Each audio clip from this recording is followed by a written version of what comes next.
खबर मोदीनगर से है। मोदीनगर के भोजपुर ब्लॉक पर जीपीडीपी कार्यक्रम का आयोजन किया गया।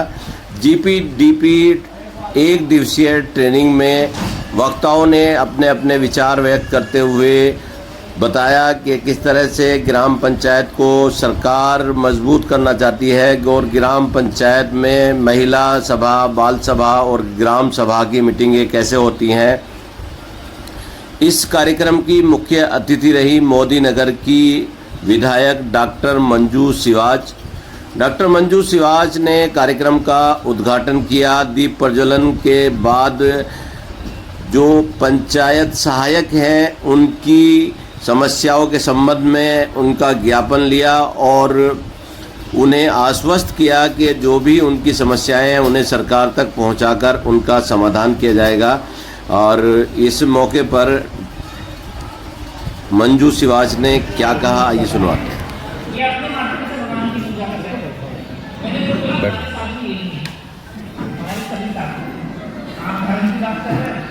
और ये हमारे जनता की सेवा करना है। तो कौन सा साधु आपको ज्यादा दुनियादारी वाला साधु बड़ा मुश्किल है ना।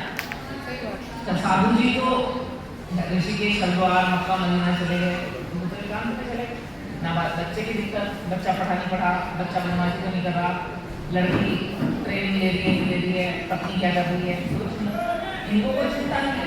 चिंता इससे गृहस्थ लोग हैं, आप लोग है ना।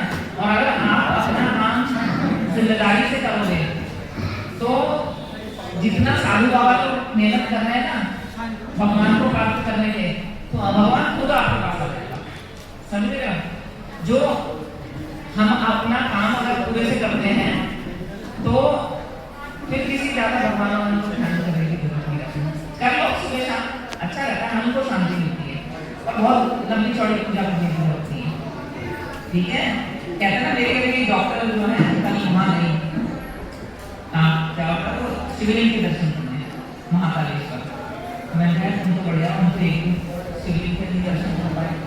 फिर मैंने अपने मन को दिलासा दी कि मैं अपना काम ही करेंगे, चलिए यही है ना।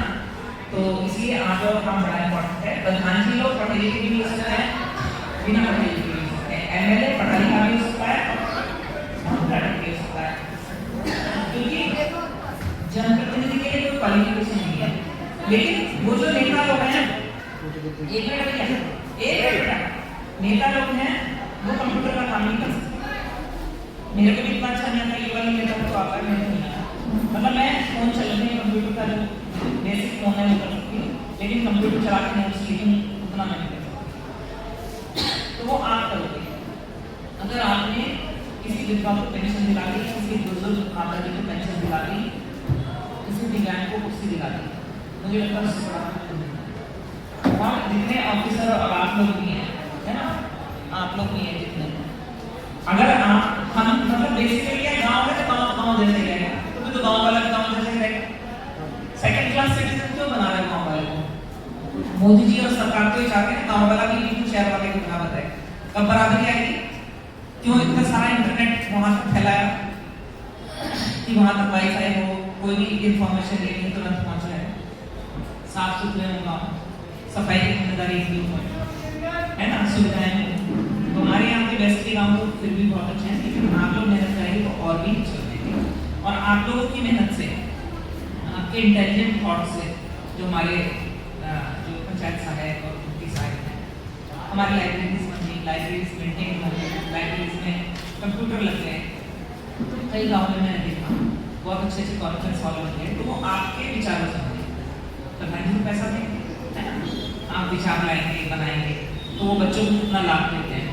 तो आप ये मत सोचना कि टाइम पास है, हो सकता है कल को आप पीसीएस बन जाओ, पढ़ो लिखो साथ में।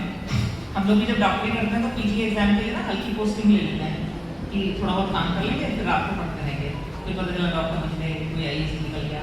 तो आप हो सकता है कल पीसीएस आईएएस हो जाओ, इधर आ जाओ आप हमारे इस वाले साइड में। लेकिन जितने टाइम ये काम कर रहे हो मन लगा के करना, है ना, क्योंकि जो मन लगा के काम करोगे तो आप सीखोगे भी क्या क्या प्रॉब्लम्स होती हैं, और दूसरे आपके साथ बहुत सारे लोगों की, गाँव वाले लोगों की दुआएं हैं। तो मैं आप सभी के उज्जवल भविष्य की कामना करती हूँ और बहुत बहुत धन्यवाद आप सभी।